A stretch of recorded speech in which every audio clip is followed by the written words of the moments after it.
How things work. A water pressure tank.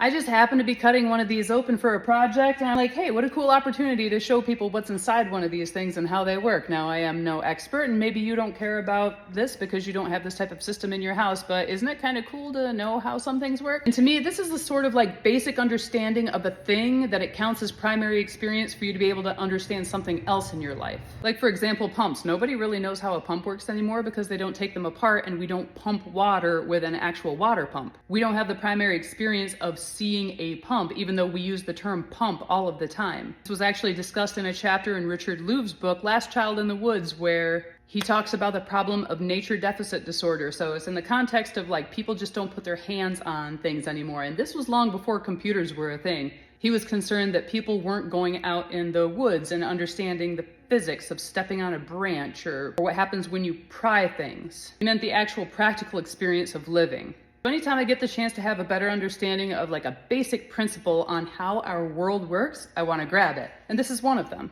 This is an old water pressure tank, and inside of your house, it basically is just used to hold on to water, especially if you've got a well. I could do a whole other talk on how wells work because I like rabbit holes. Sitting in your water system, this basically looks like a big blue pill. Mine was rusted pretty badly, and I started cutting it open, and I cut it open right at the diaphragm. So inside of this thing, water feeds in at the bottom, and there's air up top.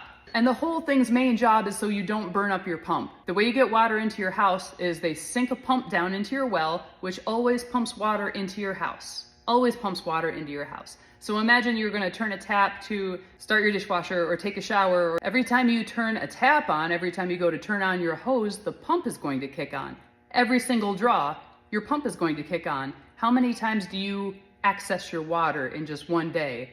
How many would a family twice as big as yours access the water in one day? You are going to burn up your pump. The main job of one of these things is to kind of keep water in reserve and under pressure. I think it kind of works on the same concept of need as a water tower. They pump water way up high and then it's gravity fed as it's needed. So a township isn't pumping water on demand constantly. They keep a reservoir full and then that has a constant pressure that's always supplying the surrounding areas. That's kind of what this thing does for your house. The first water pressure tanks had just water coming in the bottom and then air in the top. So as the water was pumped in, the air would get pressurized. You can't pressurize a liquid. The liquid wouldn't get pressurized, but they just kept adding more and more liquid and squishing down that air and pressurizing it. And that's a potential energy. So then the pump would kick off at a certain pressure. You set a pressure switch to a certain pressure so that once that air gets squeezed so much, the pump shuts off, it stops adding water, but now you can turn on everything in your house and that pressurized air is what sends the water through your house. And then once the pressure switch hooked up to this system recognizes, uh-oh, the pressure in the tank is getting low, I better kick on the well pump again, it will begin to fill up the tank again so that you've always got some water in reserve under pressure to be provided to your house. Someone correct me, I'm no expert, I like stuff. The problem with a tank full of air that has water pumped into it is that over time the air will dissolve into the water and that means there's less air in there, so that means that it can't pressurize as much, and I think you would have to recharge that tank every so often. There's a valve here, a Schrader valve. Nowadays we've got these bladder tanks. Rubber bladders right here, I cut into it.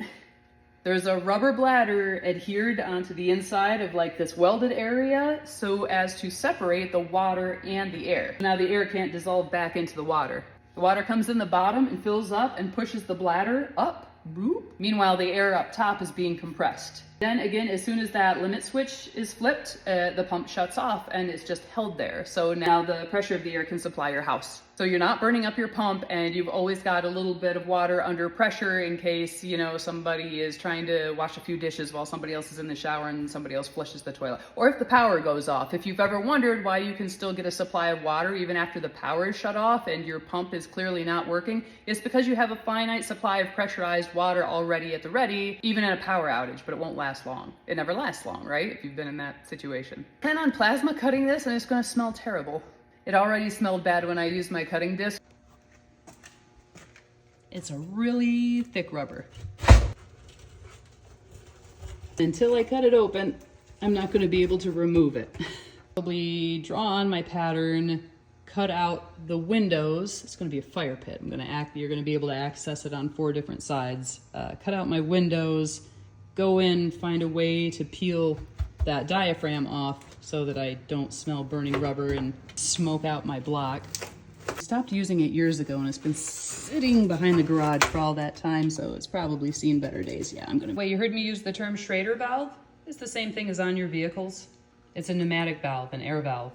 It's a little bit like a guinea pig waterer in that air goes in one way and then it's sealed off another way.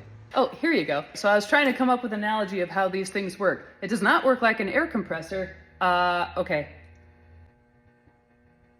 It does work like an air compressor in that this thing takes the air from here and then pushes it down into a usable stream that I can blow my dust off with or hook a tool up to and turn into like rotational energy. But the air in here is being pressurized up in here, pulsing at a time.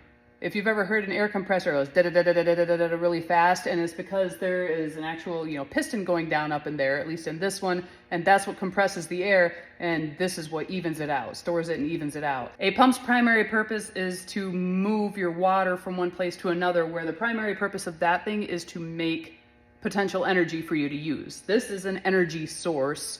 This is a storage tank. Even though I guess you could argue you were storing air and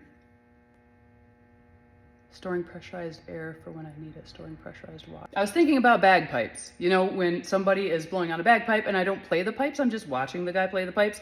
He throws the bag under his arm and then he inflates it with the inflator part, and then he allows the air to be released out the proper tubes to make the song. And so he's not blowing through the reeds or through the thing that actually makes the music like a trumpet player or a clarinet player would do. The piper is blowing into the sack and then regulating the pressure with the arm and then making the notes with the fingers. A water pressure tank and an air compressor work in a similar way in that there is compressed air being used and stored under pressure, in this case to get water where it needs to be, and in that case to be released to do work.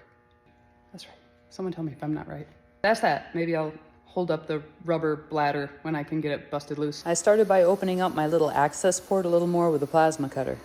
Once the hole was bigger, I could get my arm in to manipulate that diaphragm around a little bit more and realized that there was a steel ring around it, keeping it in shape around the outside of it.